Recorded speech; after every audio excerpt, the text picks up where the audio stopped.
No. You don't hear us? Can you hear us, Bill?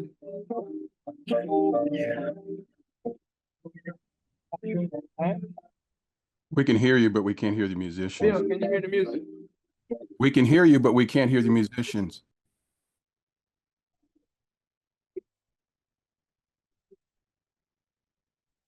How about now?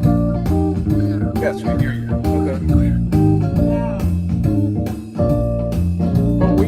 Okay. But we can't hear you, and I'm not sure why. Okay. Okay, I'm gonna hang on. I gotta hang on.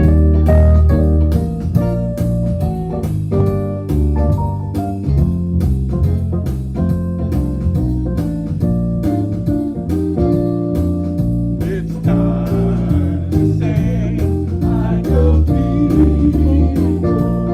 You know it's time to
All right, good morning, we'll say, good morning, good morning, good morning. This is Bob and Ty.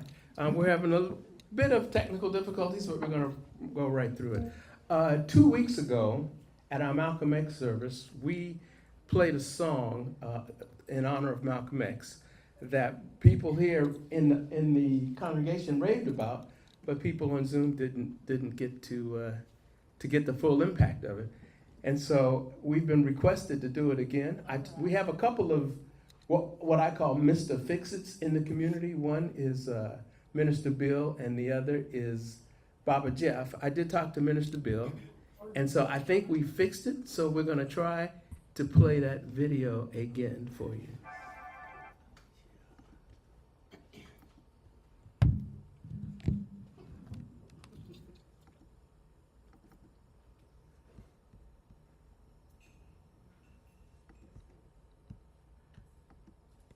Whoops. Whoops. Okay, so naturally I have the wrong video up.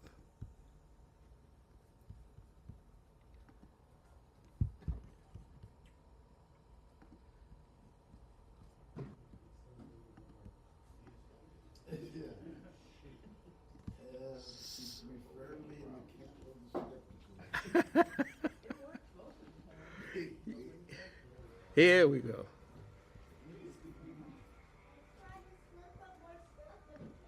I am sorry, we'll say.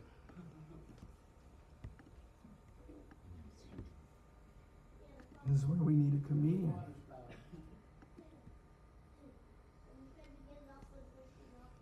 Wait a minute, why is... Just take your time, mother. It's gonna work out. The sound is not working.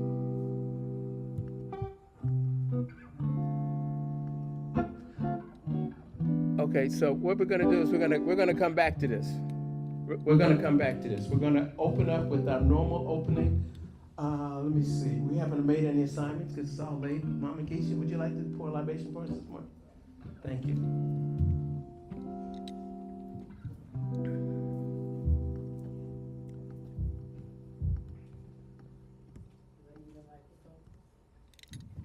Take that.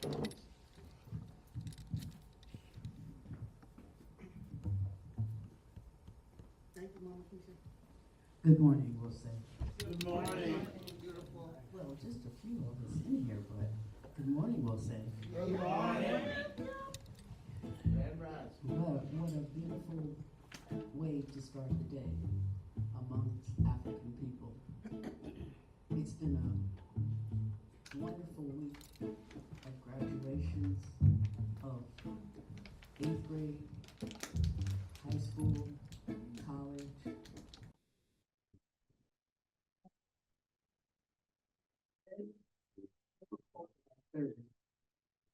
I poured my libation to all those ancestors on whose shoulders would stand, who were denied the opportunity which came to them, but whose blood is in us. For grandmothers who prayed for us. For grandfathers who dug ditches for us. It's hard to hear you. Ancestors who cut down forests, who dug up roots and made plantations, who could read or write, but who had the spirit. We can't hear you online. I see. I see. Those who tried to go to school and were denied. I see. Come and be with us. For those who learned how to cultivate crops so that they could dye cloth, make cloth, dye cloth, when everybody else was walking around in dark. Yes. Our people learned how to make cloth, and we have it to this day. Said all those unknown inventors, creators, be with us this morning. Ashe, come and be with us. Built buildings out of mud that people call huts, But the property of the mud made it cool in the hot days Come on now. and kept us wet, being wet, Yes. and kept us able to make fires inside and smoke window. Those geniuses who created homes for us to live in over the millennia, long before concrete was ever thought of. Yes, yes. We say thank you to geniuses. Be this. Ashe, come and be with us. For those who created universities, those who developed writing methods, for those who taught us mathematics, for those whose genius is in everyone here.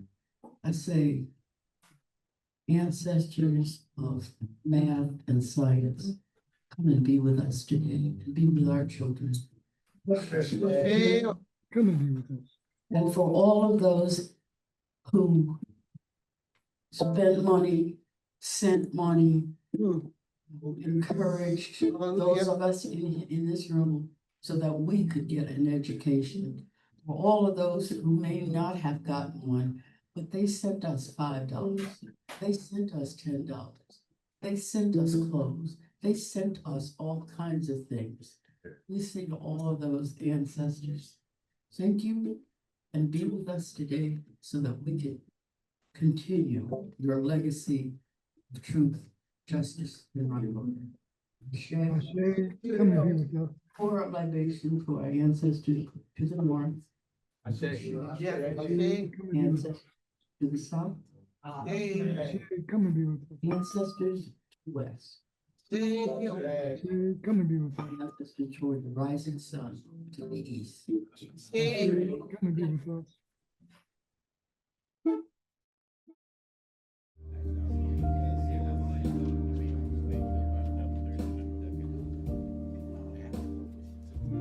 We want the affirmation, that's the better sacrifice.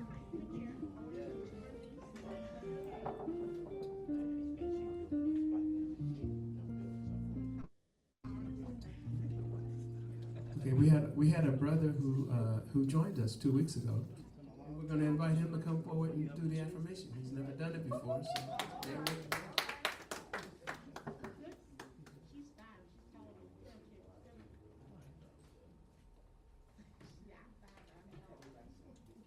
Say it again. Everybody please stand.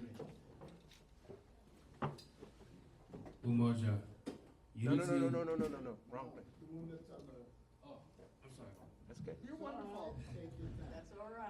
We will know God's truth and be set and be self-determined. Creator, Help us to remember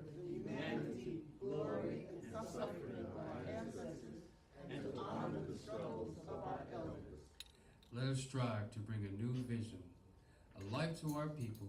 Let there be peace and harmony among us. let us strive, loving, sharing, and creative. Let us work, study, and listen so we may learn, teach, and cultivate self-reliance. Grant us power, O Holy One, as we struggle to re-instruct our heart and our homeland. We raise our children according to the needs of our nation, with discipline, patience, devotion, and courage. We will strive to be the living models of the new direction of our people. We are an African people. We are children of God. Good work, good work. Thank you, Brother Muhammad. Bring the brother. Now we're going to have announcements. I have one quick announcement from, actually two quick announcements from Oakland, and then we're going to have Bible study come up, and then we'll have Sacramento. We had a great day yesterday. We had lunch here, great day. And one of the things that came out of it is that our youth are getting together and they are planning for us a Juneteenth program that will be on Saturday, March the 21st. Okay? June, what did I say? June. Yeah. Juneteenth is going to be in June, not March. Okay? So we're going to have our youth are led by Sister Mason and Sister Diani and the brother who just did the The affirmation, they are putting together a youth program for June the 21st. And that's good. That's worth an applause. Okay. And now, Brother Ustadi, you said you had an announcement. Also, the. And our minister has one. New members class. Okay, so we're planning a new members class for sometime after June 21st. We don't have an exact start date yet, but if you're interested in a new members class, we're going to have one here in Oakland in June. Let us know.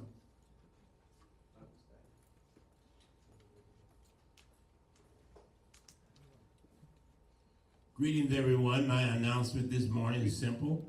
This is the second anniversary of A Love Supreme that we have had prayer at 5:30 in the morning. I thought that would be something that's glorified because we got to understand that God gave us the most important,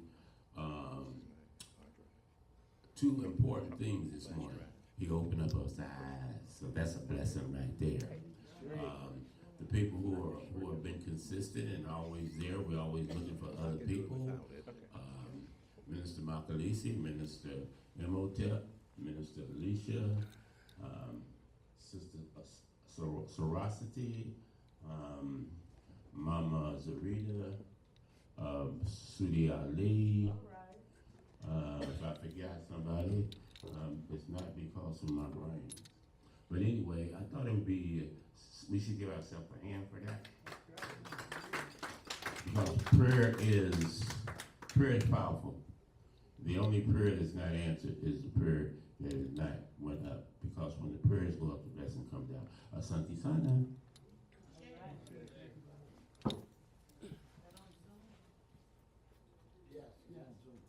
Okay, Sacramento, do you have any Sacramento announcements from Sacramento?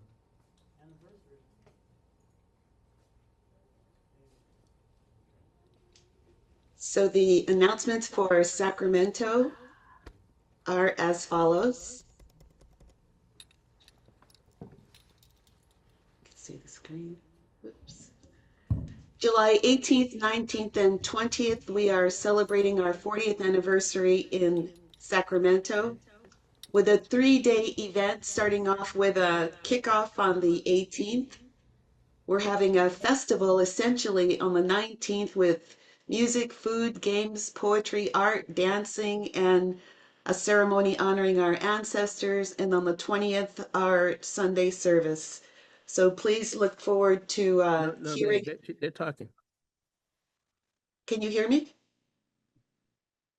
We can't hear you in Oakland, but keep going. Okay, I'll keep going. All right. So if you are coming, we look forward to seeing you. We also have lodging at the Hampton Suites for those who are staying over for all 3 days. We've made arrangements. The information will be in the chat.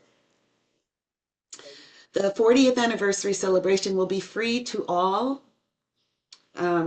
So if you would like to donate to the, I'm sorry, I was looking.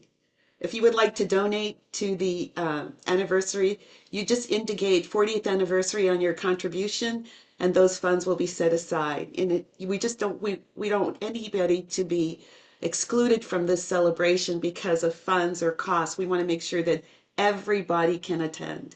So we look forward to your donations as well. As Baba Ustadi said, we've been meeting now for 2 years, so we look forward to seeing you on Mondays and Fridays at 5:30 a.m. for intercessory prayer.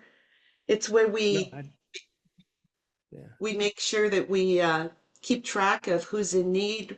We develop that list that we had on the screen earlier, and we want to know what's going on with our family. We want to lift them up, cover them, and meet their needs. It's an important part of who we are as a community. So please come out and join us on Mondays and Fridays at 5:30. And this information will also be in the chat. And this is a reminder for those who come to the in-person service. Usually in Sacramento, we meet on 4th Sunday, but this month, in the month of June, our in-person service will be on the 5th Sunday, June 29th. Just a reminder. Amen Rahotep family. All This is right. Pookie calling all the way from Mississippi. Happy 40th anniversary, we'll say. Ashe. Soul power. Debbie Lewis calling all the way from Los Angeles. Happy 40th anniversary, we'll say. And thank you so much for your care and consideration. Wishing you another 40 years. Amen and Ashe. Ashe. Hello, this is Saraswati calling all the way from Citrus Heights. Happy 40th anniversary, Wose. Sorry I couldn't be there with you to celebrate, but I'm sending my warmest wishes via Zoom. Amen and Ashe. Ashe. What's this all about? We are recording messages for those unable to attend our 40th anniversary celebration in person. The recordings are taking place anytime from 8 a.m. to 5 p.m. Pacific time on Monday, June 16th. Details will be in the chat. Of course, we'd love to have you here in person, but a video message is the next best thing. Ankh Uja Seneb. Ashe. That concludes the Ashe. announcements for Sacramento. Ashe. Thank you. Hold on. I would also like to share with the congregation, you may have not noticed, but Minister Imhotep has not been in well health. Please put him on your private prayer list. I also didn't notice he wasn't on the main prayer list. But yet he does need our prayers and support. As well as there's a 50, well, almost 60-year member of the African arts community, C.K. Lazepo. He just recently got out the hospital. He has this new strain of COVID, so please put him on the prayer list as well. And Baba Nimbley, who is the drummer, music, and dance instructor at Iliomade. He's still in hospital. No. Yeah, so please, remember those words on our prayers. Okay. Also, Will's parents, you could call Saraswati and you can put it on the list. I know, I was trying to reach her.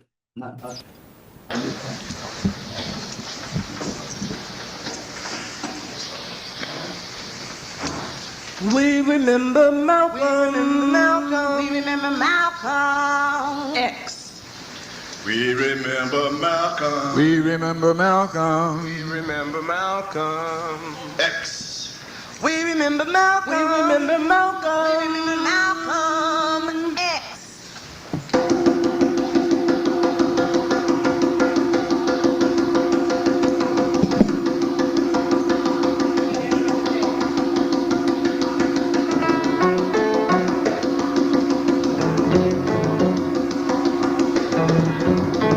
We remember Malcolm. We remember Malcolm. We remember Malcolm. We remember Malcolm. We remember Malcolm. We remember Malcolm. We remember Malcolm. We remember Malcolm. We remember Malcolm. We remember Malcolm. We remember Malcolm. This morning is February 21st, 1993. We remember In 1965, on this Sunday, Malcolm X was killed in New York 28 years ago. This song is in memory of brother Malcolm X. We remember Malcolm. We remember Malcolm. We remember Malcolm. Malcolm X said that our struggle was a struggle for human rights, not civil rights. That we shouldn't take our struggle to the U.S. court system, that we should take our struggle to the world. We remember Malcolm. We remember Malcolm. Malcolm said that one of those human rights was the right to self-defense. Malcolm said that we should buy rifles to defend ourselves, and that if the federal government wouldn't pull the sheets off of the Ku Klux Klan, that we'd pull them off ourselves. We remember Malcolm. We remember Malcolm.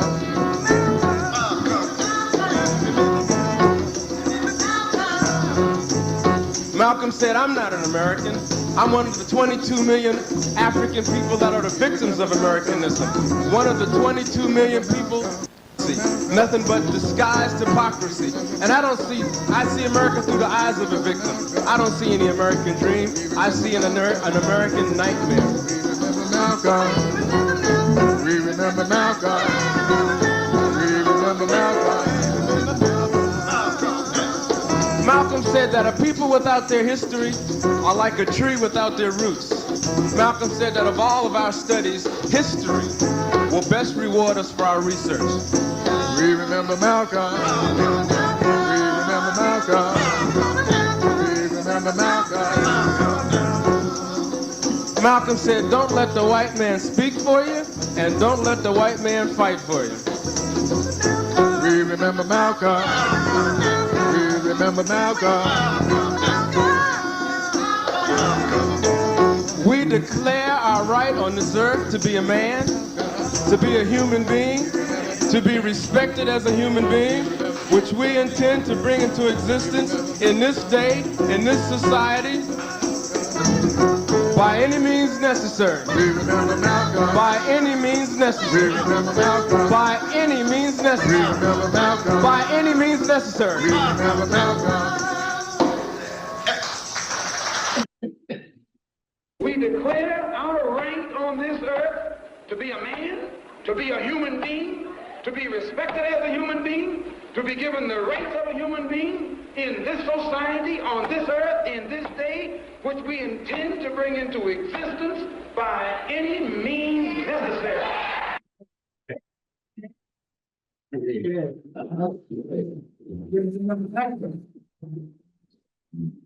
Okay, David?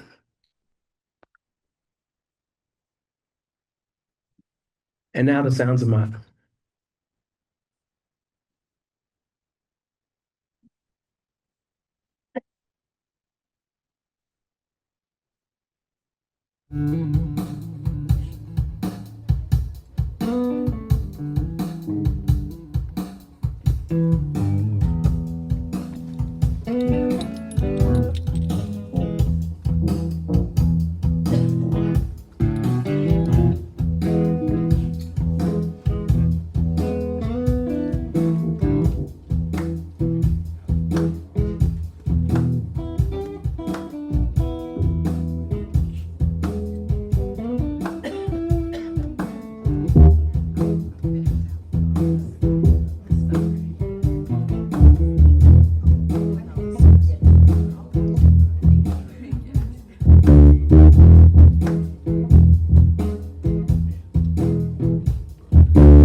Our sacred way. We'll say,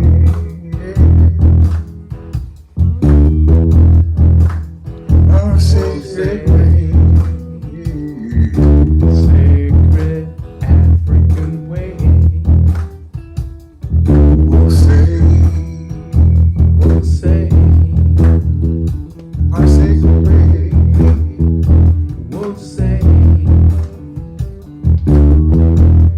Our sacred way. work, study, and pray. Here we'll say, Yeah, yeah, yeah, yeah. we'll say, we'll say.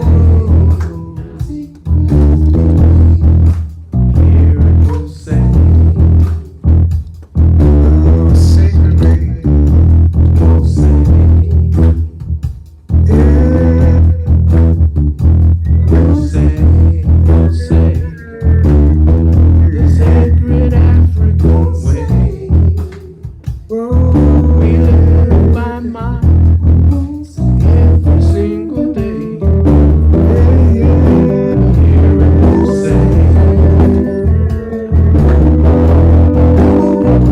we'll say, yeah, we'll say, the sacred African way, the sacred African way.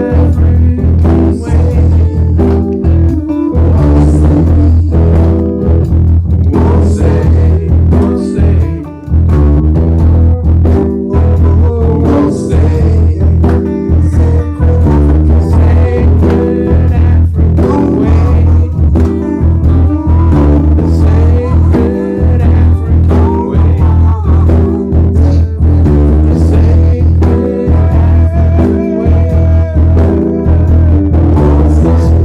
sacred African way, the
sacred African way,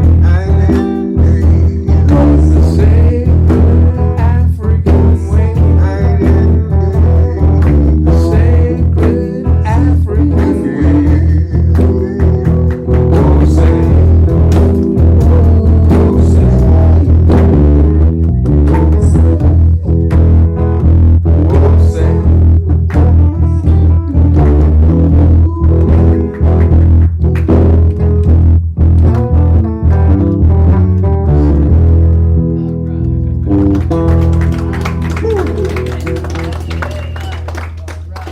Sounds of Maat. Sometimes you just gotta sit in it, right, y'all? Yeah. Sounds of my and Minister Makalisi. Sounds of bullshit. Yay! Hey, it was great singing a duet with you, remember? It was a trio because Mama Connie was singing with us too. So that's great. Now we're gonna have Baba Bamadele is gonna come and bring us a historical tribute.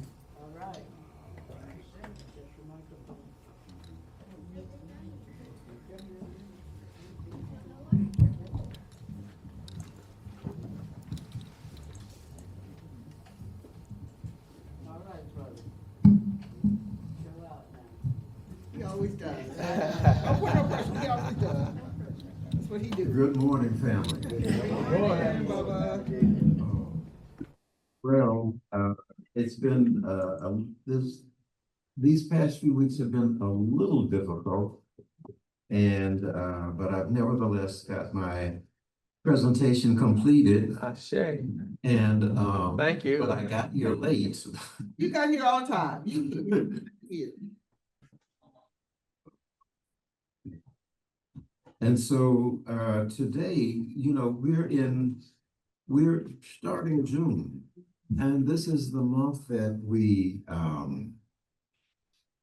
celebrate Father's Day. It's Juneteenth this month.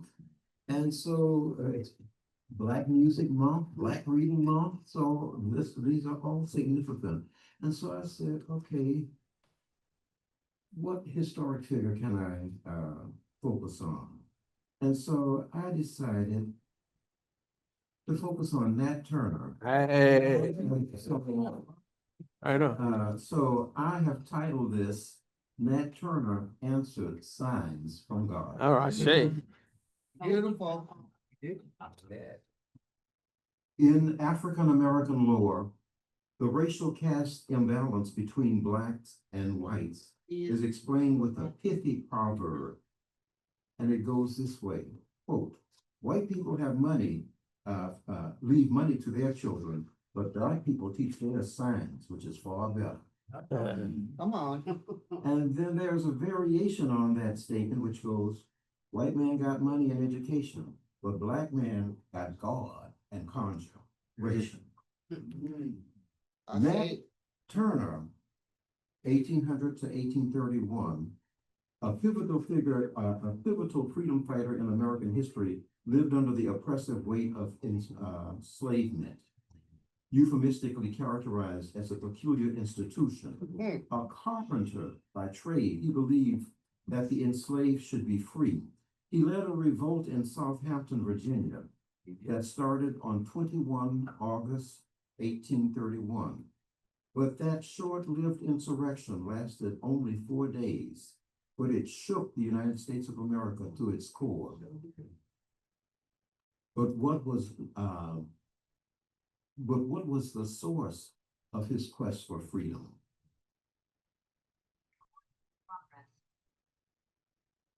With a mother from the continent of Africa, Turner would have been able to learn about some facets of her life and lore as a free citizen of her indigenous society. Turner would know little about his father. However, the future leader of a revolt for freedom knew that his father escaped from bondage servitude on the Virginia plantation on which they lived. Yet the community nurtured the young Turner. Early in life, Turner learned to read and write.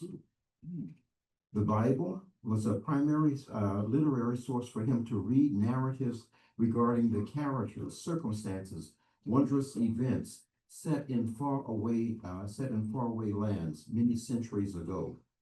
Described as deeply religious as a young person, he was often observed to fast and pray. And this is before becoming an adult. Oh. In a different setting, he might have been described as precocious, but such an assessment would not be made for a young enslaved black boy. Yes, say that. Hardly surprising, Turner would become a Christian preacher. And the enslaved people in his geographic locale referred to him as the prophet. And when they said that, they meant he was a spiritually empowered person who one, communicated with God; two, provided guidance to others; and three, quite importantly, possessed foresight. We must not forget that Turner lived in a society with a plurality of religious and spiritual traditions. During 19th century United States, European Americans were predominantly Christians. Some were Jews, and some embraced such occultism and even acknowledged clairvoyance. Native Americans had their own indigenous religious beliefs and practices. And the enslaved Africans and their descendants born in America created hoodoo, a system of divination, magic, and herbal medicinal treatments that promoted physical and mental well-being. Hoodoo was also called conjure, group work, and trickery, and it evolved from an amalgamation of practices of various African ancestral religions that at times incorporated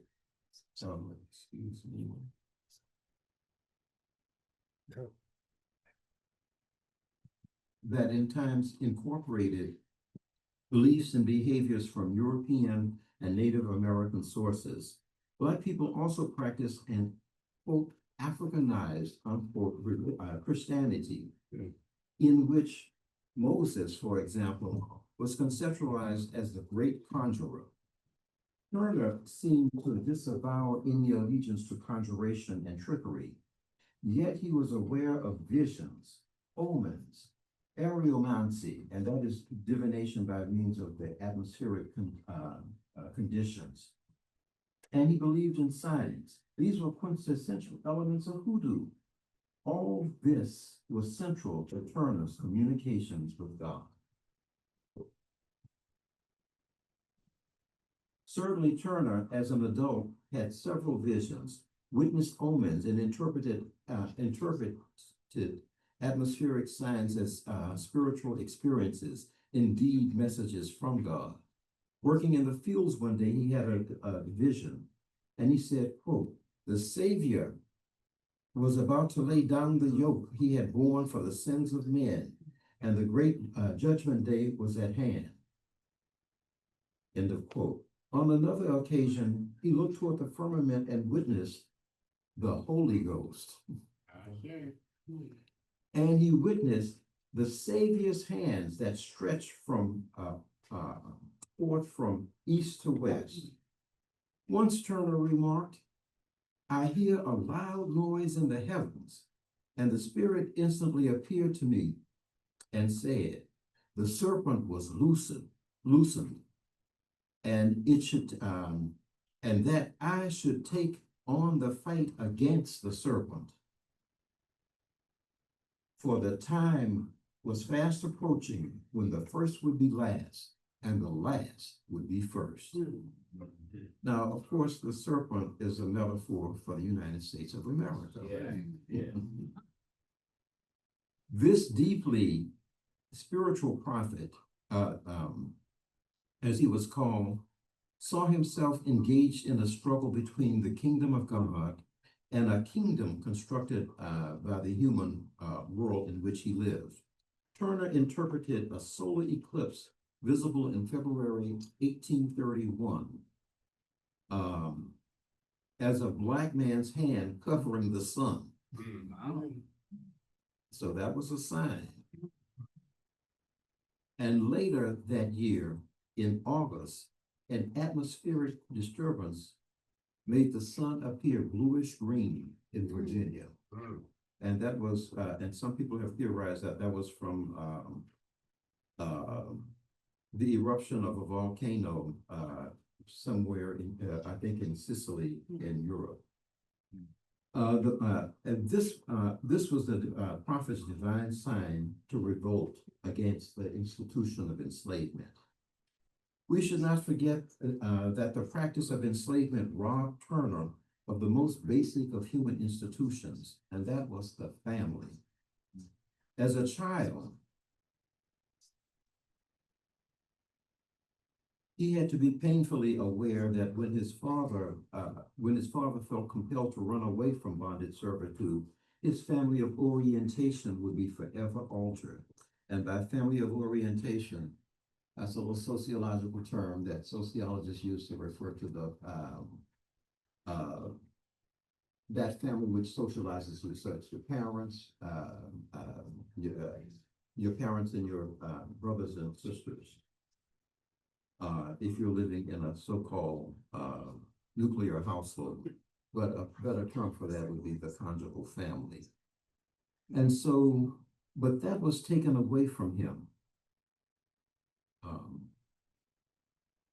Later, as a young adult, Turner married an enslaved woman named Cherry, with whom he had 3 children. When the planter died, Turner, his wife, and children were sold to different but nearby plantations. However, a son was used as collateral to settle the family debt of the planter who, quote unquote, owned him.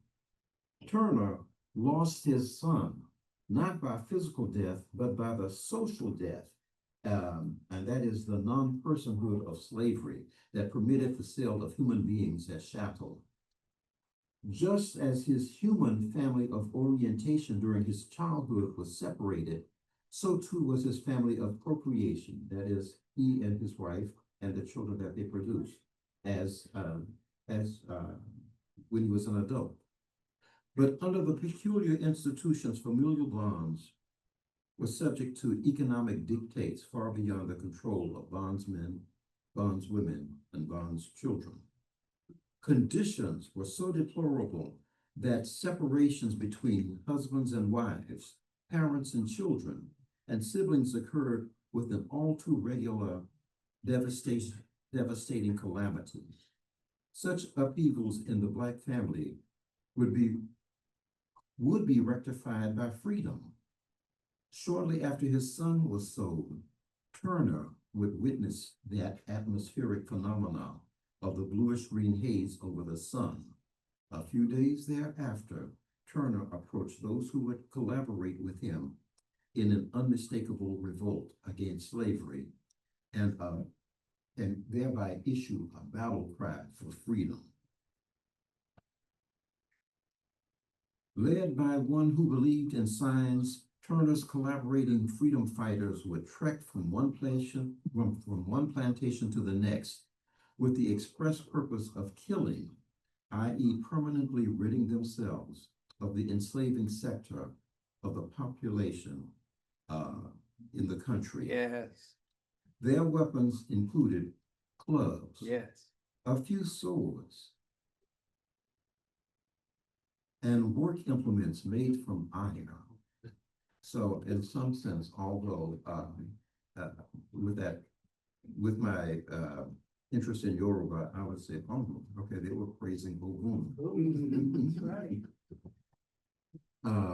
Thus, for example, the axe used by the bondsman to accomplish requisite tasks on the plantation would become a weapon intentionally transformed for the liberation of a people.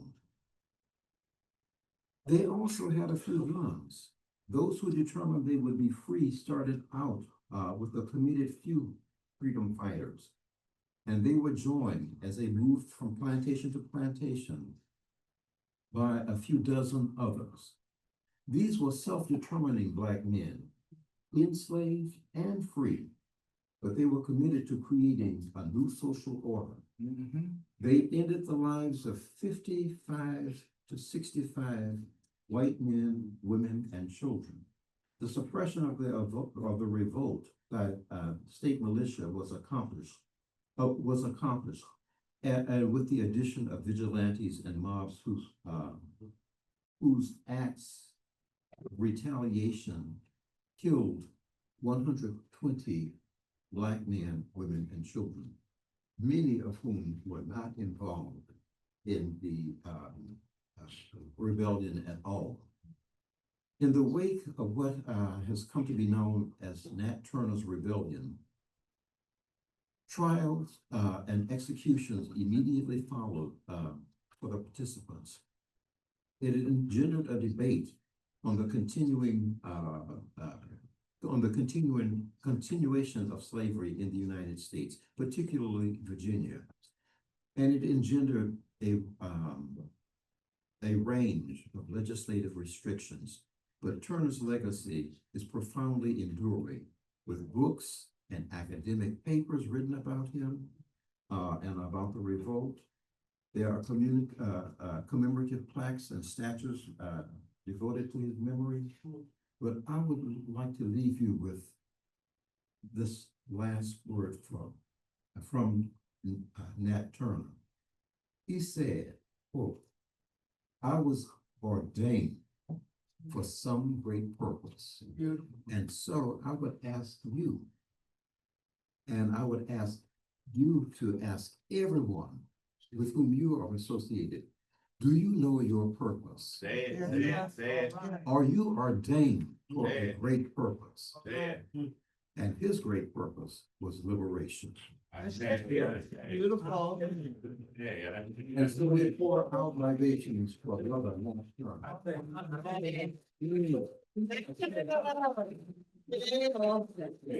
And then I apologize, we're having technical difficulties, so I couldn't show slides that go with this.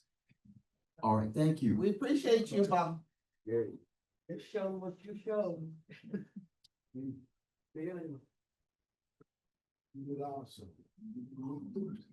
Many thanks to Brother Bamadeli for bringing us the story of Nat Turner with in-depth insights that I wasn't familiar with. So often when we talk about Nat Turner, we get this abbreviated mention as to who he was, but as we find out, he had a family. Yeah. You know, I never knew that. So many thanks, Brother Bamadeli, for enlightening us on that level. And we see why we have to expand and do our own research for for our people, new interpretations. And so we are going to be going to the litany of sacrifice.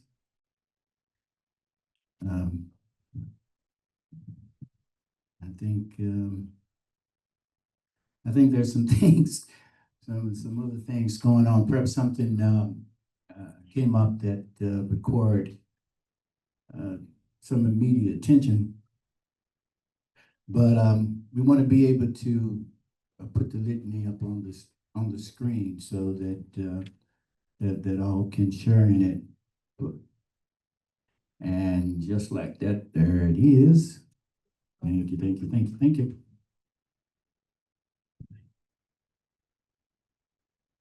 All right, for those that can, please stand. The Wose Litany of Sacrifice. Save us, O Holy One, by your name. Vindicate us by your might. Hear my prayer, divine protector. Listen to the words of my mouth. How can we repay the Holy One for the gifts that have been given to us? We will lift up the cup of salvation and call upon the God of our ancestors. We will fulfill our vows to our Creator in the presence of all our people. Gladly we bring our sacrifices to you. We praise your name, O Amen Ra, for it is good. Ashe, thank you for participating in that. Umoja, unity. We will strive to maintain unity in the family, community, nation, and race.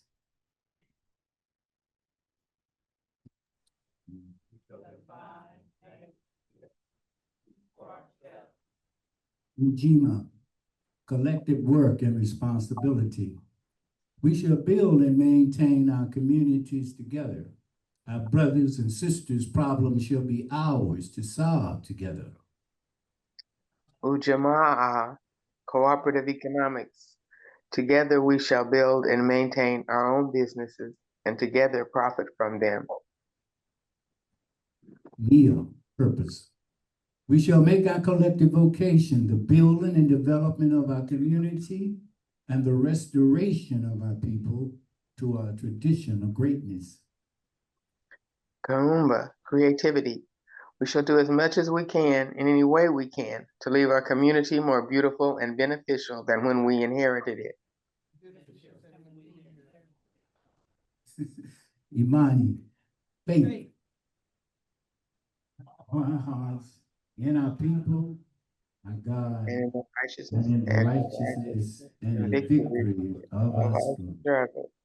Ashe. And I see Mama Fania and Sister Connie passing out and sharing contribution envelopes for those that are able to and want to make a contribution.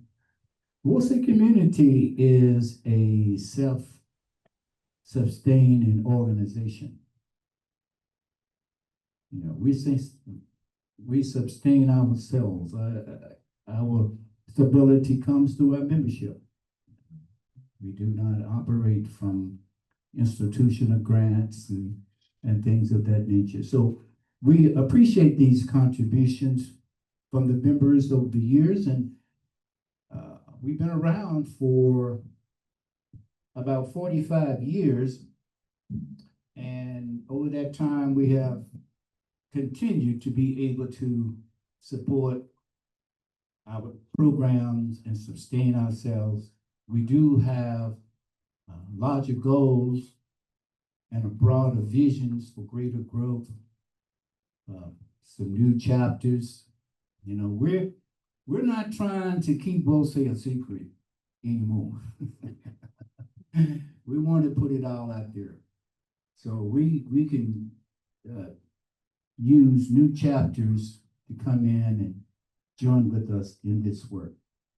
And so I'll say just a brief prayer, and then we'll be ready for message and presentation.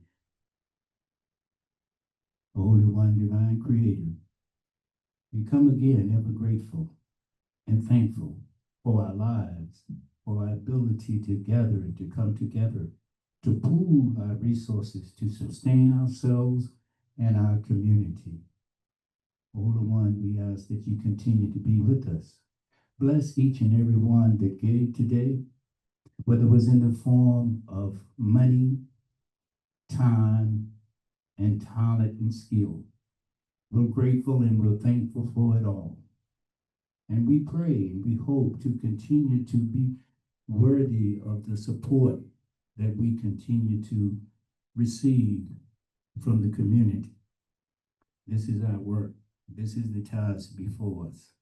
Be with us throughout the remaining of the service, throughout the remaining of the day and the week, as we go about our lives, building and caring for ourselves, our family, and our community. This is my prayer. Ashe, Amen, Ra. Ashe, Amen, Ra. Ashe, Amen, Ra.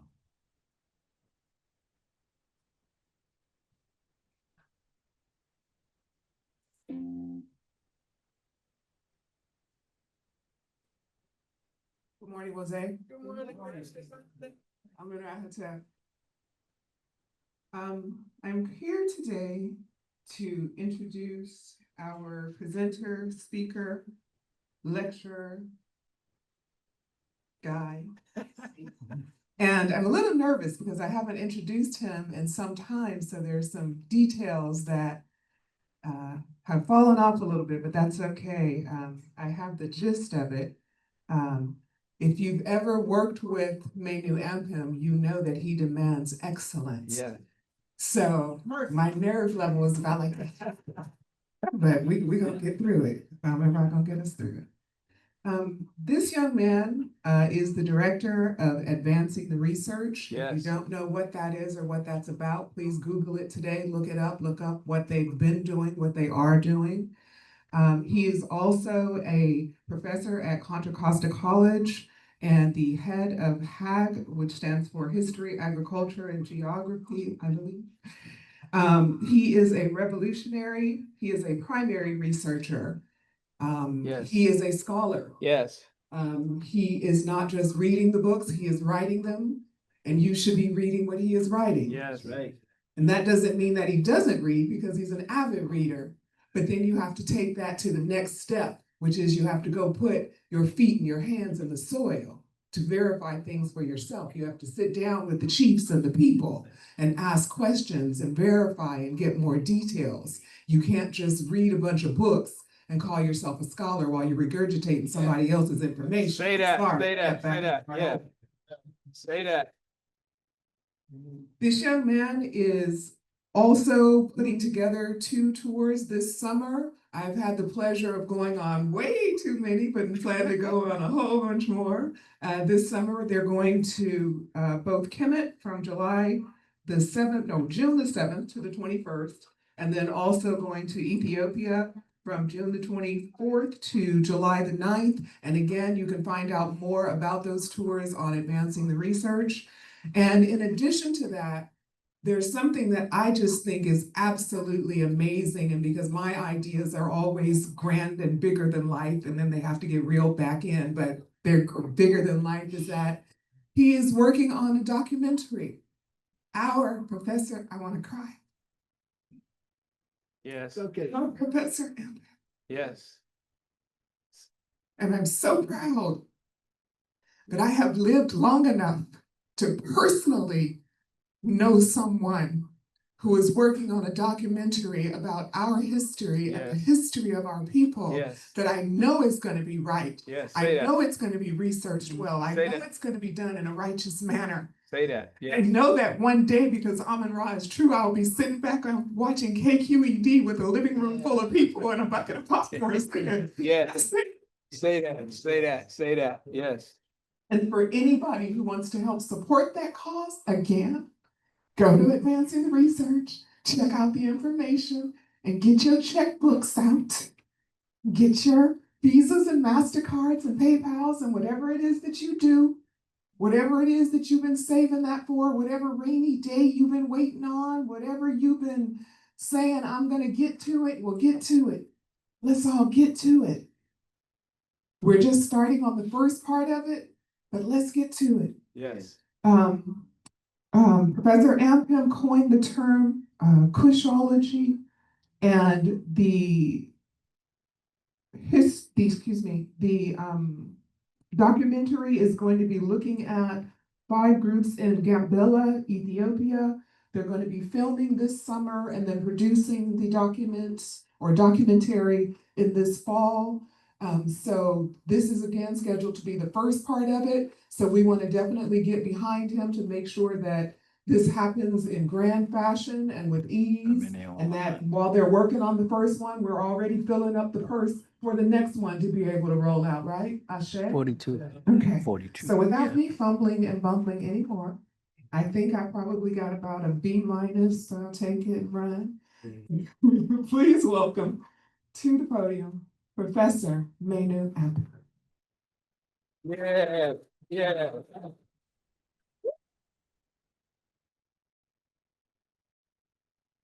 I say.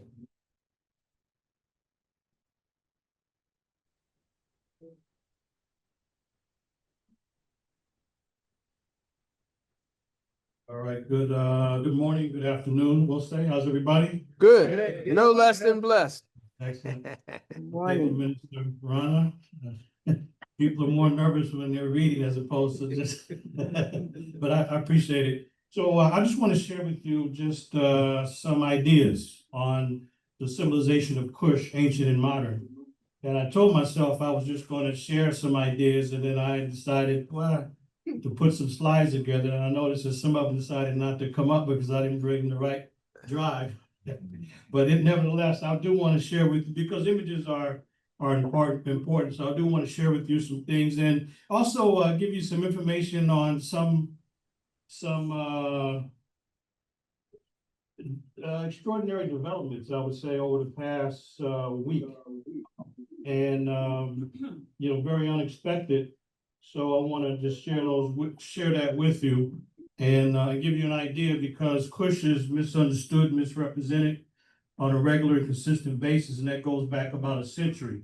when we had outsiders, the further they went south in the Nile Valley, particularly George Reisner, the blacker the people were, the more disturbed he was. And so the more he misrepresented the history and the evidence.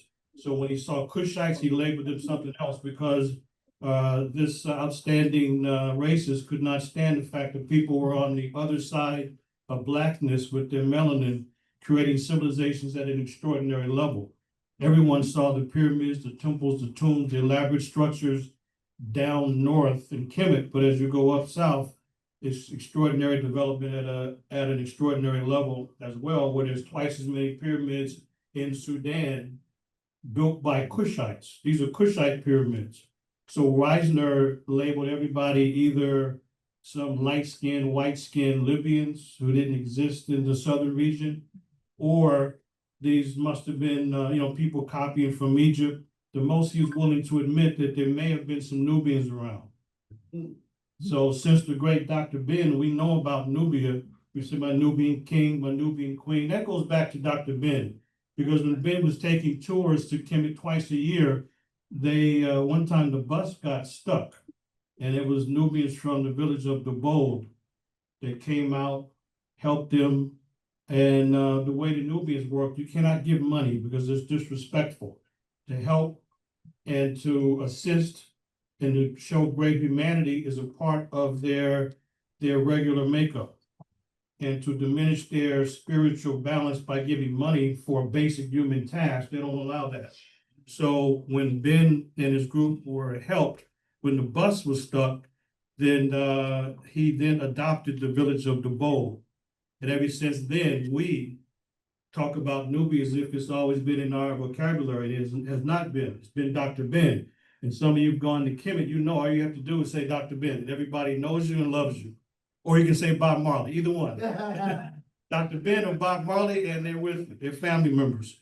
So, but as you go up south, it has nothing to do with Nubia. When you're in the southern part of Sudan, that's not Nubia. When you're in South Sudan, that's not Nubia. When you're in Kenya, Uganda, the southern part of Ethiopia, it's not Nubia. But the Egyptologists and the outsiders, they labeled everybody as Nubian because that's the way they get around. So they think they're ignorance. So my work has been to not simply to start with Kemet, but to go further south. And I recognized I had to learn about Nubia if I was going to understand the context for Kemet's development. That goes back to 1990. Then I recognized that as great as the ancient and modern Nubians are, I couldn't stop there. I had to continue to go up south to deal with Kush and the origins of Kush. And Kush is the first of the classical African civilizations. So, and I've been in the field for quite some time, and I coined the term Kushology to deal with the study of the civilization of ancient Kush and the modern modern remnants of Kush. Nobody knows what the name actually means.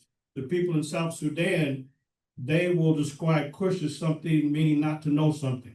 So if a young woman is pregnant for, let's say, 2 months, 2.5 months, they would describe that as a incident of Kush. She didn't know. And that's how they describe it. But they know that they're Kushites. They know that they speak the Cushitic language, but they just don't have the deep knowledge from the past. No one does, really. But there's evidence all around us.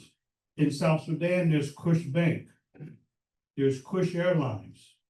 In the whole region, like among the Kansu, in Ethiopia, they name their children Kushe, Kusho, and it depends on their rank in the family as to the name. So one of my colleagues, for example, at Jinka University, is the president of this university in Ethiopia in the southern area. He's Dr. Kuse. So we met him. So I already know where he's from. He's from the Kanso. I knew it because of his beautiful jet black skin, but also his name. And so we have this all around the region. So I decided that this is a vast project.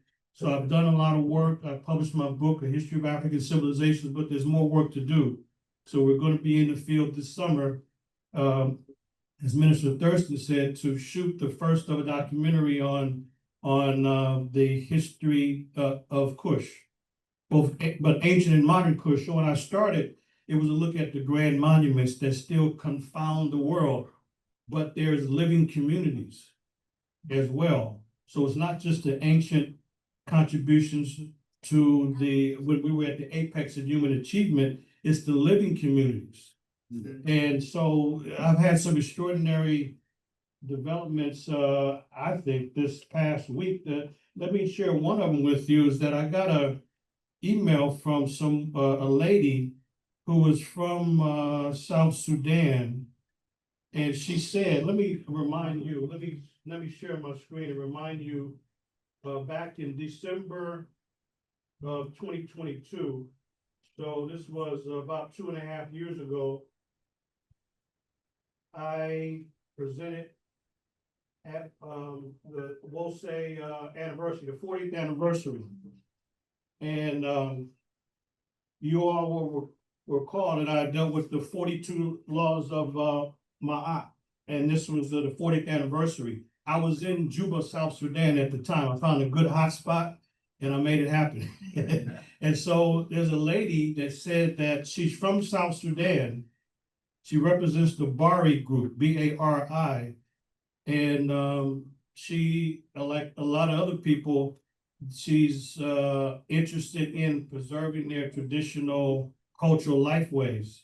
And while she was online looking for information on her own group, she came across my presentation on Maat and the ostrich. And I said, this is very interesting. She just emailed me a couple of days ago, and this is what she said. She said, the Bari people wear the feather of the ostrich.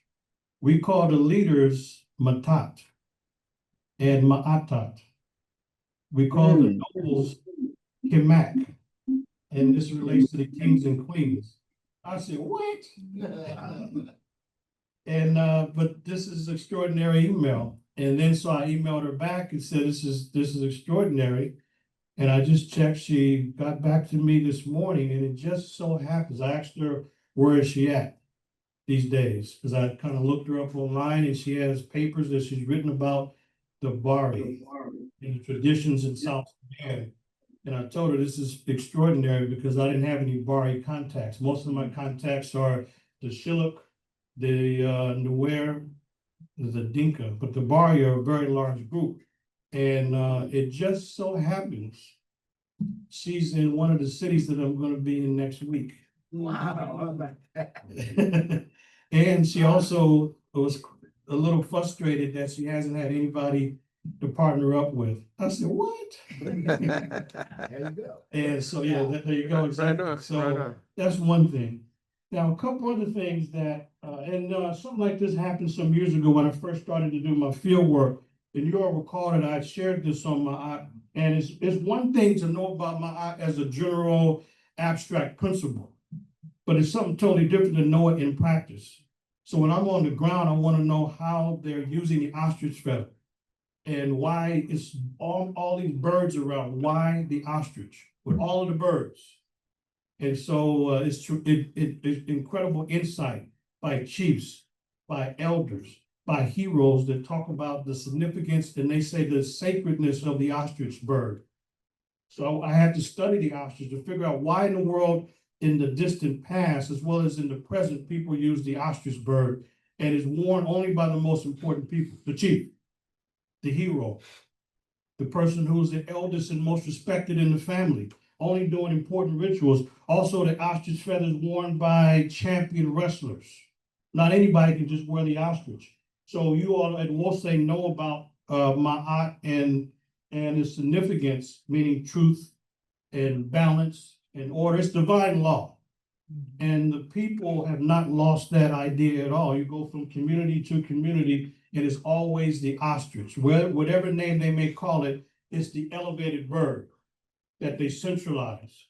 So just based on that alone, Reisner and other propagandists, their position makes no sense because if the highest law is based on an African bird, the ostrich is fundamentally an African bird. And their greatest law is centered on a bird that's indigenous to Africa. So why would foreigners leave their place and then build for Africans what they couldn't build at home? Yeah. It makes no logical sense, and there's no evidence. Documentation beats conversation every day of the week. And so, let me show you. So it wasn't just knowing about Maat and the rituals and ceremonies, which are very important, but I wanted to go deeper because these jet black, and this is not an exaggeration, these people are on the other side of blackness in terms of their melanin content. They're double black, amazing black, wild black, gray black, stunning black, beautiful black. Come on. And I'm always joking with them. I said, why do you guys always want to wear white? You know, the camera picks up white and makes it even darker. So I joke, I say, brothers, this is not gonna work. We can't be in the shade. I know it's daylight. We can't be in the shade. We need to be out in the full sun so we can capture all of the Afrocore features. But they look just like this.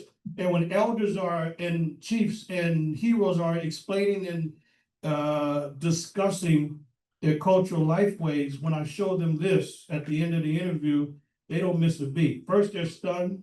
Then all the village folks come around and they explain this without hesitation or reservation. You know why? Because that's them. They explain the hairstyle, which is achieved red and yellow through urine.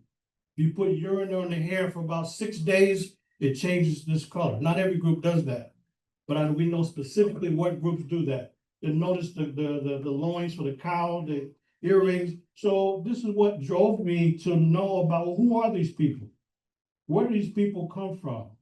And what the foreigners call them is Nilotics. Or they make up terms Nubians. This has nothing to do with Nubia. Or they'll say, what else? The Southerners. Or what do they call them? The Black Pharaohs. All of that's unnecessary and it's ridiculous.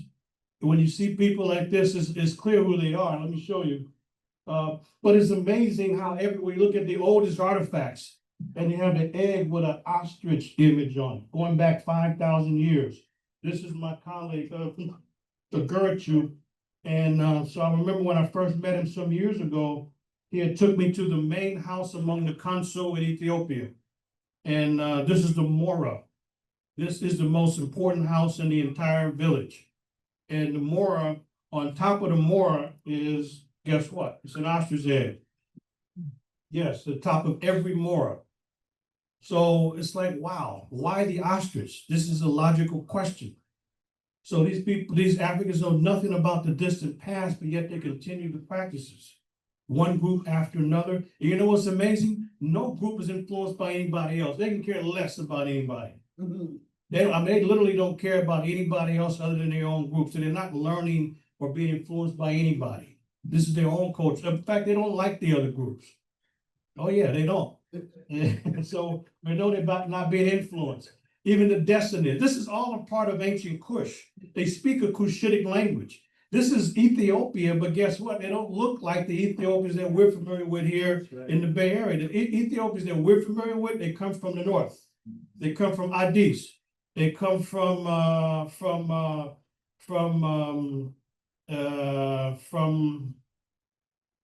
Tigray area in the north. They come from Tigray, all those areas, but not the south. These are Southerners. They're completely different genetically, ethnically, linguistically, culturally. They're very different, but these are Ethiopians that have been there and they've migrated from the south. They're not linked to the northerners. They're linked to those that are in Uganda, in Kenya. Yes, South Sudan. That's where they're linked to. These are the descendants. Tall, black. And this is not Afros, by the way. This is not Afros.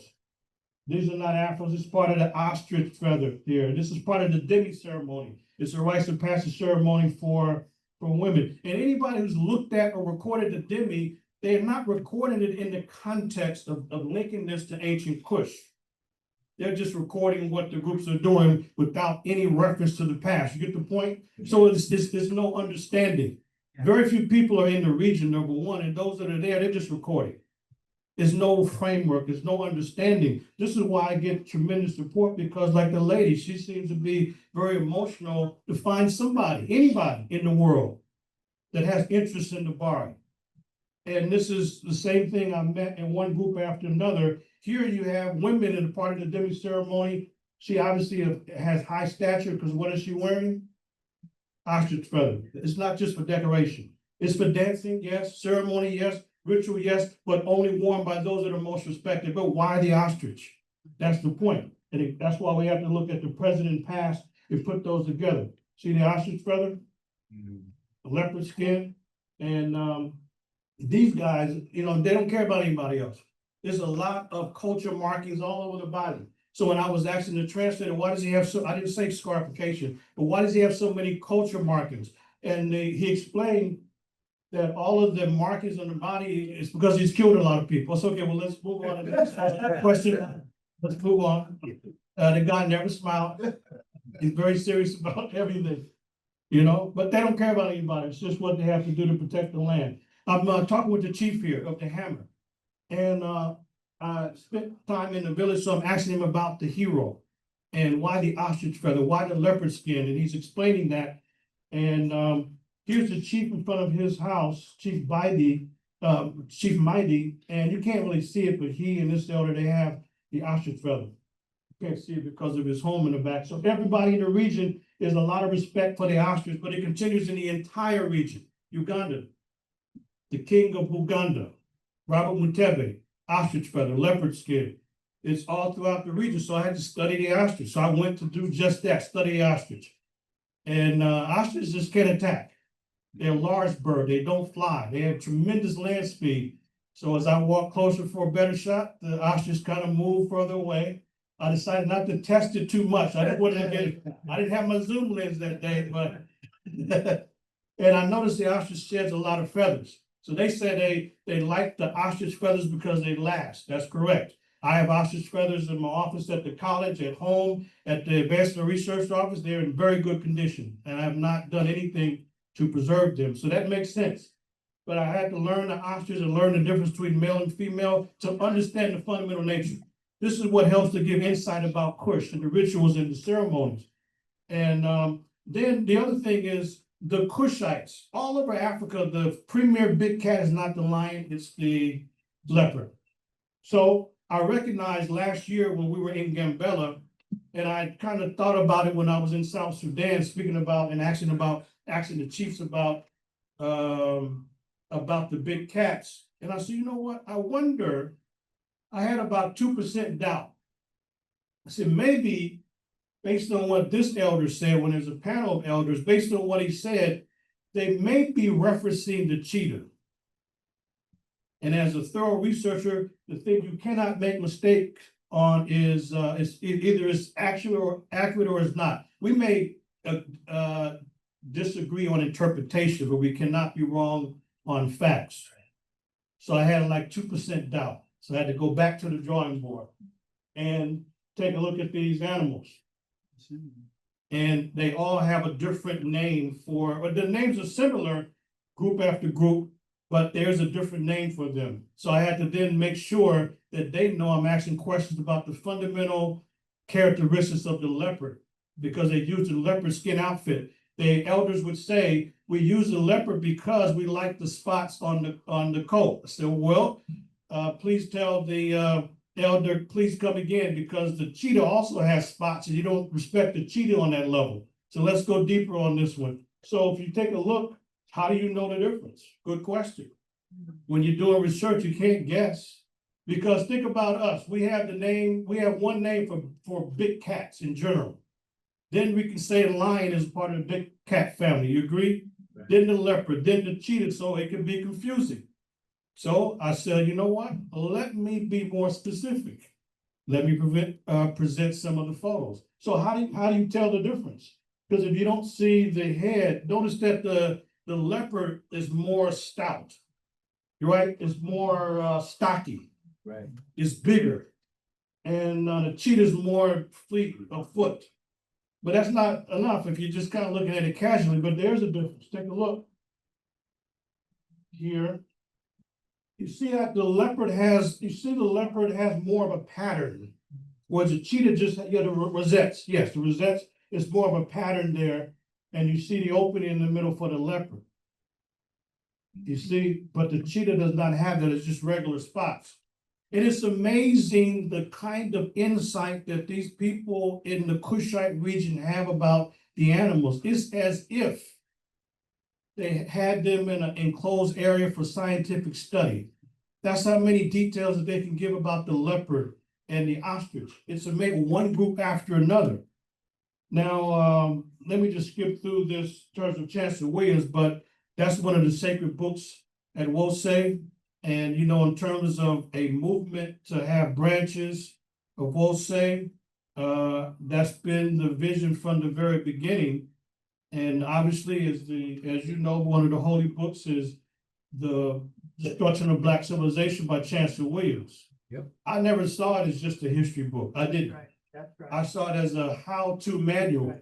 So when Chancellor Williams in The Destruction of Black Civilization laid out very clearly that he only tapped the surface of the history, and he lays it out, said that, you know, some of the areas that be explored by future historians are set forth in these pages. Well, when he said future historians, I just took it personal and put Bainland Film will explore this.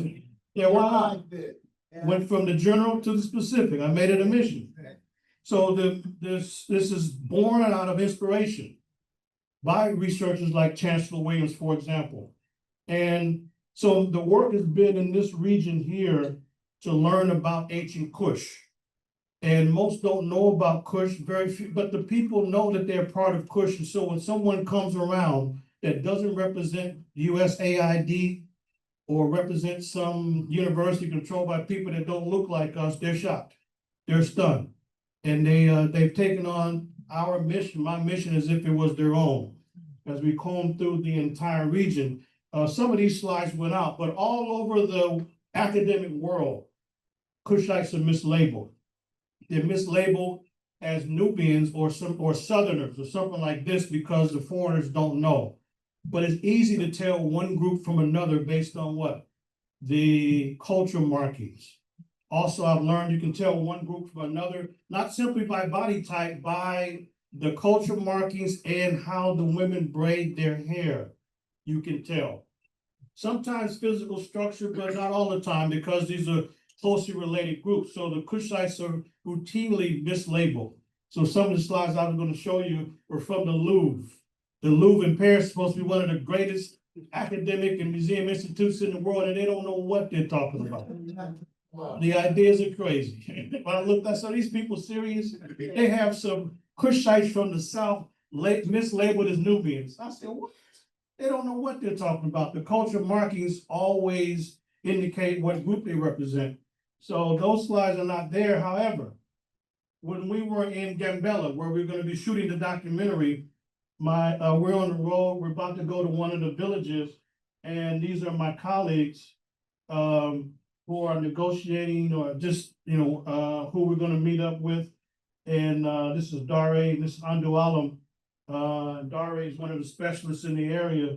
So he's last month, he was out going to the local places, taking photographs of coats as well as animals. And I'm looking, I said, okay, that has to be a cheetah.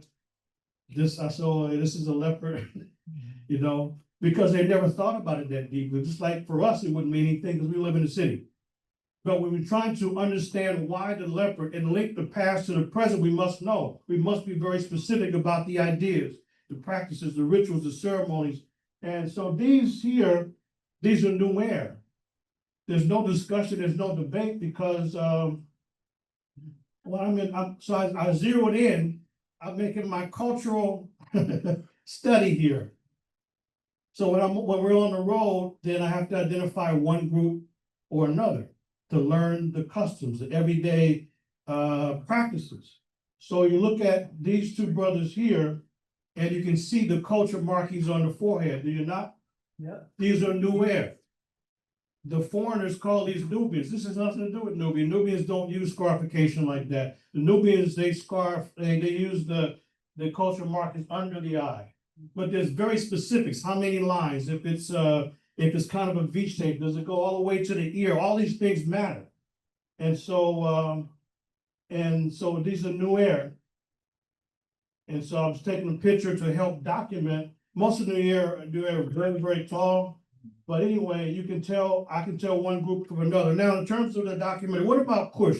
The heartland of ancient Kush was based in Sudan, where they built the mighty monuments, but the people today, they're concentrated in a very vast region, including South Sudan.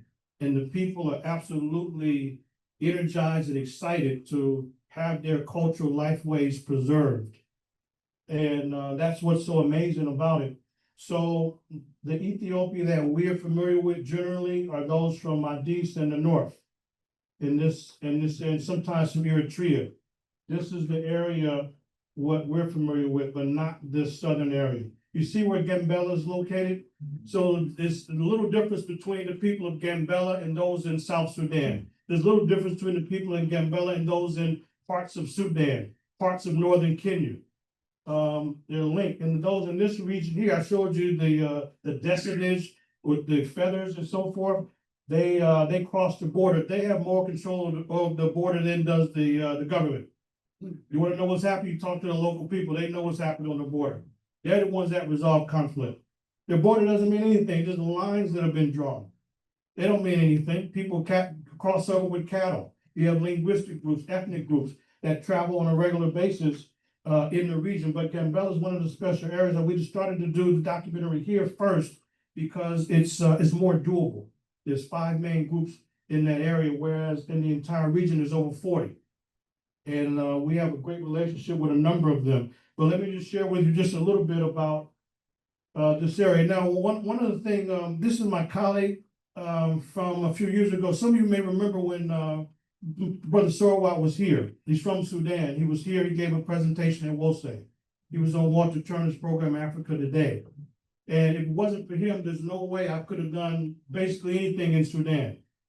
He's the one that arranges everything. Part of our Save Newbury project, part of the accommodations, the travel, the visa, everything. So he had called the other day and he said he had been beaten. He couldn't really talk. I don't know what happened, but he was trying to express that he had beaten cancer because he had some leukemia. And it's just kind of surprising. So, but I talked to him again. He sounds a lot better. But it goes back to some procedure he had with his tooth. And it's the tooth, some deranged dentist messed his tooth up. He was bleeding for 6 weeks before he passed out.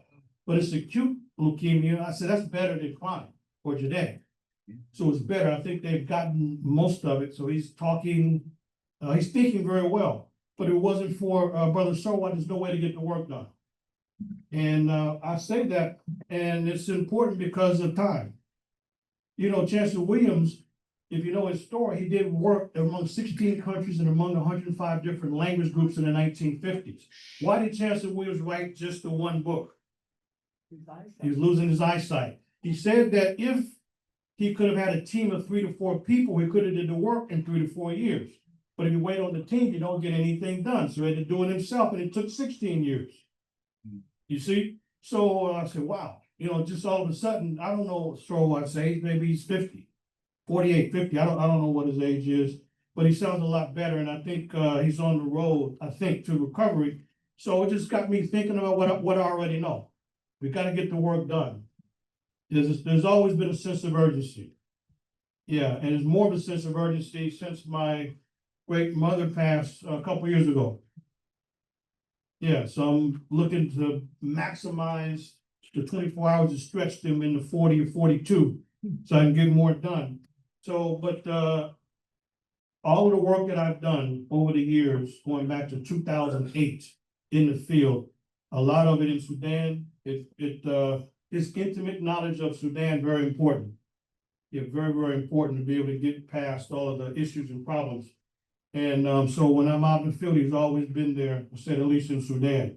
So we've gone from looking at all the great monuments to now interviewing those living communities that continue the old traditions. The other thing I want to point out to you is that the man sitting here, General Abraham, this man has been invaluable. This is in South Sudan, one of the Dinka. This man is so influential that he pulled together 11 Dinka chiefs to meet with me. 11. No one had ever seen that before. And I didn't have my film crew, so I'm sitting there with the translator and the chiefs are there. Some of them are paramount chiefs. So before I started the questions, they all stood up and sang 2 songs. I asked them, what are they singing songs about? So they sang the songs to indicate and to say that they welcome my questions. All right, all right. And so this man has taken on my mission as if it is his.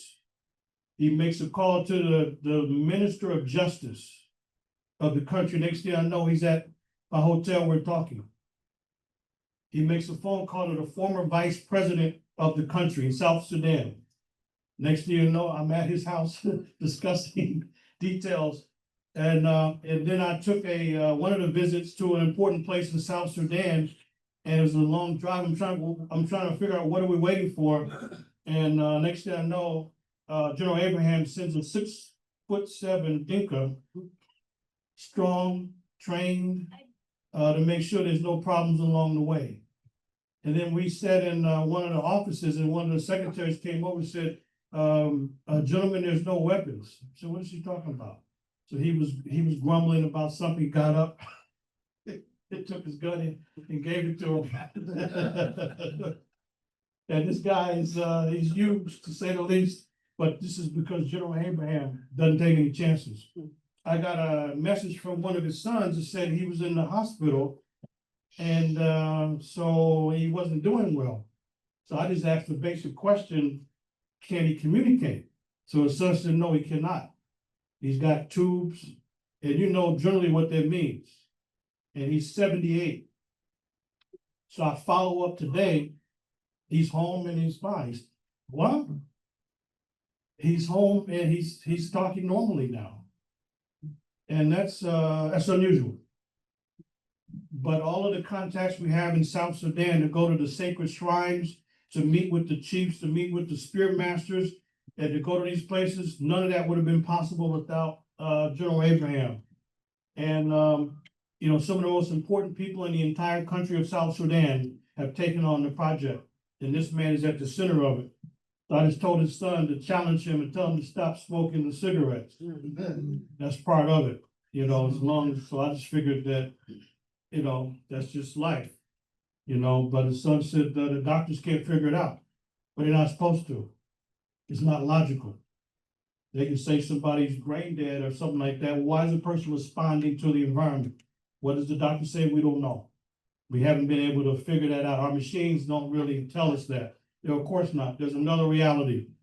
Yeah, there's another reality. I just wanted to say that, you know, this man too, I'm thinking that, wow, this man has been, I know a number of people, he's been one of the great doorways for South Sudan, General Abraham, but he's doing better. Now, in terms of the documentary, it's not easy. The roads are very difficult. These are the most remote of the remote places. But this is how we learn about Kush. Right. Is to go to those places, to interview the people, to live among them. So we were there last year, and I was able to map the area, scout the area, and take some very good notes, ask good questions. So now we're going to have our documentary team with me, and some of these are like during the rainy season. Can you imagine? It's almost like a little lake. Not a puddle, but a lake. But we had to go there. We had to get there. And these are two of the guys that make that happen. Andualam and Dare and another colleague. And so it's all about the interviews, to learn about their cultural lifeways and to find out exactly what those details are. And that's been very special. And now it's a situation where we're going to have the documentary team to make sure nothing's missed. And I'll share something with you. So as I'm sitting down with the groups in the Gambella area and learning, now we take it to the next level. That'll be the foundation of the documentary. And if you've looked at our Save Nubia project from the past, high level, very professional. We didn't cut any corners, but this now is documentary in the field. So it's definitely going to cost about $55,000, but we plan to compete at a professional level to amplify the impact, for sure. I just want to share this with you. So as we always meet with elders, a lot of times, let me just say this, our perception of African culture and African protocol is not accurate. Let me repeat that. Our perception of African culture and protocol is generally not accurate. In other words, when I'm interviewing chiefs and elders and heroes, guess what? You think that people can't speak or can't participate? Not at all. They come and participate, and usually it's a village interaction. We have to shut people down sometime because now they're going off on a tangent. I didn't ask that. I say, look, that's not gonna work. They're talking about things that are not relevant. And then you might even have a younger guy that maybe he speaks better English, so we can eliminate all of the levels of translation, and he takes over. He's not asking for permission. Maybe we can talk about that some other day, but a lot of times when we ask for permission to speak, that's not accurate. Like let me just say this, and we got people online. Let me point this out to you, that a lot of you are elders, respected elders. Respected elders don't ask anybody if they can speak. You are the elder. Who are you getting permission from? Children would be the ones that have to ask permission to speak. Even if you're inviting a young person to speak, they're on the program. They don't have to ask to speak. You've already invited them. You've already validated that they are the speaker. And if you go to these communities, one after another, it's the elder is the one who speaks freely. Other people can speak freely, but here, the elders think they have to ask other elders to speak. Are you kidding me? This has nothing to do with African culture and tradition, as long as you're in the right order. That's the main thing. But a lot of times we have to tell, I say, okay, wait a minute. We started with 3 elders. Now we got 3 other guys that have come in. They're just trying to help, but sometimes they create chaos. We didn't ask all that. And now we got 2 people trying to explain the same thing. So I have to control the interview so that they are answering what we need, and we have one primary translator and not people going back and forth. When I say that we generally don't understand is because I can show you a lot of photographs and the video footage of how we started the interview and how many people came in to witness, to listen, to learn, and in some cases participate. And guess what? They're following tradition, they're following protocol, and you didn't hear anybody ask the bishop for anything. Because it's a community interaction, and that's how it is. But that's something that maybe we can talk about in more detail, because I found that to be very interesting. Anyway, so take a look here. Now, when I'm at, okay, every group has a hero. Some of you know the name hero because the Association of Black Psychologists have introduced and popularized a term that we use. And hear about what's the term they use if they want to say that somebody's like a mentor or a respected person. The term starts with a J. Jegna, yes. Okay, Jegna. So Jegna is an Amharic word. Amharic is a national language in Ethiopia. And so when we're interviewing the chiefs and elders and others, I am listening and I continue to hear the word Jegna. So I asked my colleague, I said, brother, are you mentioning the word or name Jegna, or are they mentioning? No, brother, it's not me, it's them. They're saying Jegna. So that put me on a path to learn about, so Jegna means hero, but Jegna is male. There's no, so women are not Jegna. You cannot be Jegna. Women are Jegnit. So the Jegnit is a female hero. So yes, there's many Jegnits in Ethiopia or Jegna. And but every community has a word for Jegna. But not every community has a word for Jegnit. So my study, just listening in the interviews, they kept mentioning Jegna because my colleague, he understands my mission very well. He's asking the question and he's able to translate in a narrative way that's poetic. Yeah, that's very poetic. And so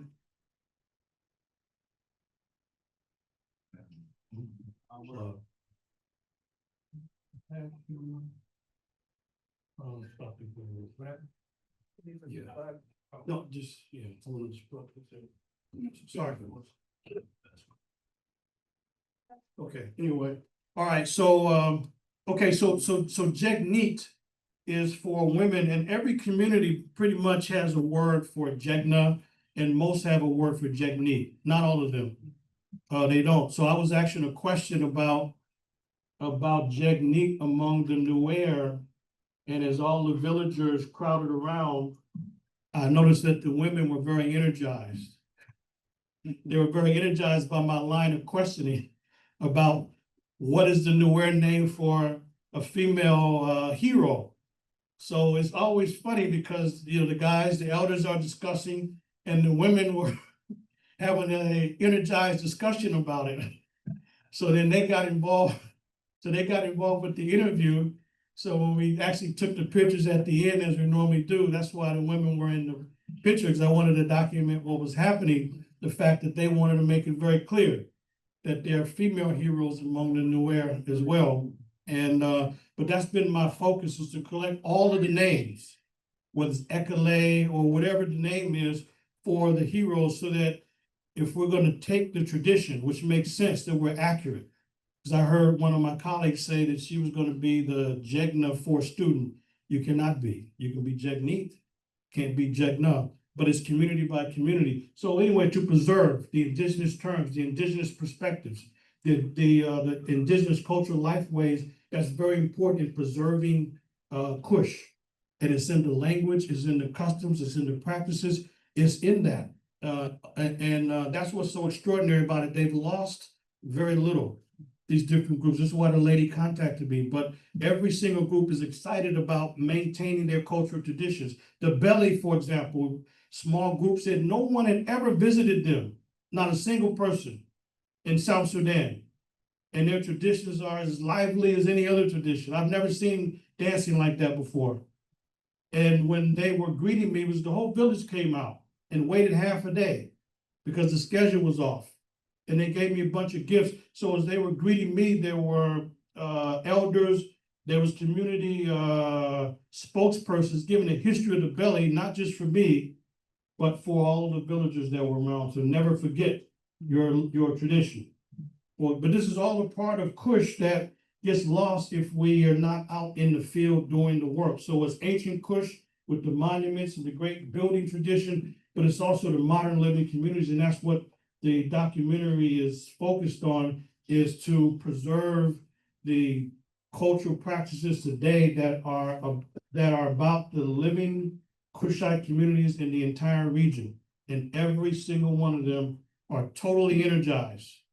They're absolutely energized to maintain their cultural lifeways. So our documentary is on the civilization of Kush, both ancient and modern.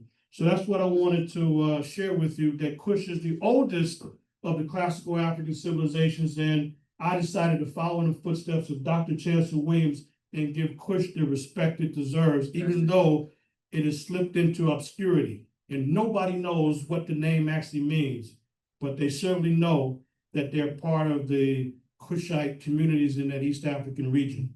So that's what I wanted to share with you, Wose. I appreciate your attention to that. So, thank you very much. There's nothing more important than the civilization of Kush. Thank you very much.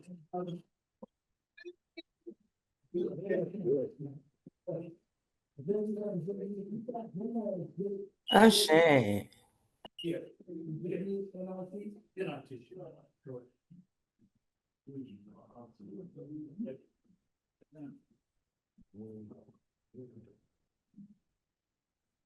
As always, when we are honored and given that gift of knowledge, information, and history, I always feel like now I have to fall out and go to sleep. Because he's well, he feeds us well. Yes. He really does. And it's good that we have recordings, because you're gonna have to take some time to play it back and really understand more and absorb it more. Thank you again, Professor Kempin. Ashe. So let us stand. At this time, if there's anyone in the house who has yet to formally connect themselves to the Wosay community family, this is the time when we announce the doors of the church are open.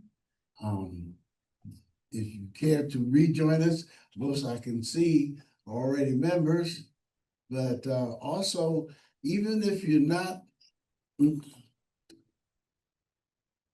let's say you're not an actual member, but you're a regular attendee, membership has its benefits. So if you're here and you're considering, this is a place open to be joined and to engage in the African sacred way, where we have meals from professors and other folks who, he is one of our very own. Yeah. So when the documentary comes out, definitely we will be standing there grinning, applauding, and also contributing in some way or support. Maybe we might be one of the hosts for the premiere. Oh, yeah. I say. I see. So I don't know about online, but is there any hands of anyone that's a potential member? I don't see any. Can't see any? All right, then. Can I make a little comment? Yeah, go ahead. Yeah, as I'm listening to Brother Manu, I just so much detail, so much information. I take my thought back to some years ago. I don't know how many years ago it was, when he's interacting with his father, Brother Kofi. I think I see a Kofi online. Yeah. I think that's his dad. And Kofi was sharing with someone that he was concerned about Manu's life, what he was going to do with it. He was an intelligent young man and athletic and spending a lot of energy with young ladies. And they were riding somewhere in the Bay Area one day, and Kofi says that son snapped to him and says, "Dad, I know what I'm going to do now. I know what I'm going to do. I'm going to study our history as a people all over this world. I'm going to do that." And hey, there's an example of today that he's doing it. He's done it, and he's continuing to do it. And I'm sure Papa Kofi is proud of that young man, and on we go. But that just resonated with me. I remember that, and I'm sure there's some others there in our group that remember Kofi sharing with us that he had a deep feeling when Manu came forward with that. Yeah, Dad, I'm going to study the history of people on this planet. And there he is doing it. Yes. I say. An amazing gift is not just to be able to research it and be academically sound, but also to be there in the field amongst those who are living history. And that's what I always think is special and unique about you, Brother Ampin, is that you do that part. There are a lot of folks who may read a book or write, but very few who actually live amongst the folks, where you're getting living documentation. And I love it. You bring the receipts. There. So as we're all standing, if there are other comments, we'll save them in the chat. But we had to let Makalisi speak. Yes, I found her. And let us now end in our tradition. Lift every voice. Lift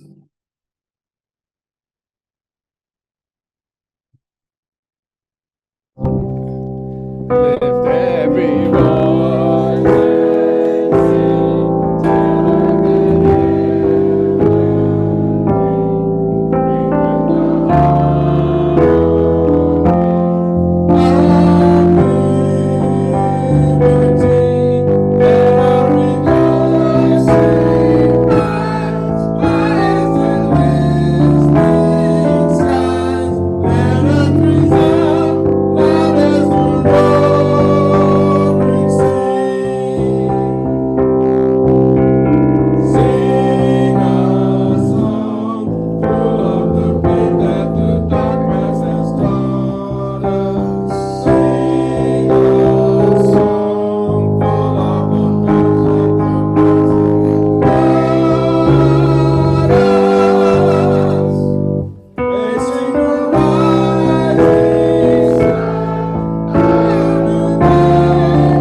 For indeed we are the most beautiful people on the face of the earth. Ashe, ashe, ashe.